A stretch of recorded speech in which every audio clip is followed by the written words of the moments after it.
তো hello guys, আজ যে ভিডিওটা দেবো আমি একেবারে চোখ ধাঁধা লেগে যাবে। দেখো ভিডিওটা কেমন হয় তারপরে বলবে, কেবল কমেন্ট করে অবশ্যই জানাবে।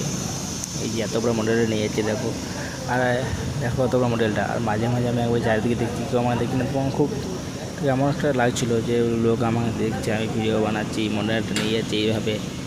তো যাই হোক, তখন অতটা বড় করে চলবে না, লোকের দিকে লোক এখন দেখবে হাসবে বলবে, সেটা দেখলে চলবে না আমায়, কারণ আমার সময় ঠিক আমি তখন দেখাবো সময়। তো দেখো গাইস কত বড় মডেলটা নিয়ে যাচ্ছে, বেশি হাইট নয় কিন্তু লম্বা আছে অনেকটাই। তো দেখতেই পাচ্ছ, তোমরা কমেন্ট করে জানাবে ভিডিওটি তোমাদের কেমন লাগছে। আরও নতুন নতুন ভিডিও পেতে লাইক কমেন্ট শেয়ার করবেন, অবশ্যই সাবস্ক্রাইব করে রাখবেন নতুন নতুন ভিডিও পেতে আরও। তো যদি আমার ভিডিও ভালো লেগে থাকে তো অবশ্যই কমেন্ট করে জানাবেন। উপরের থেকে দেখো কেমন লাগছে, উপরে উঠে গেলাম, কাজ ছিল তাই উপরে উঠে উপর থেকে একটা ভিডিও নিলাম ক্লিপ ছোটোখাটো। দেখো, টাটা বাই বাই।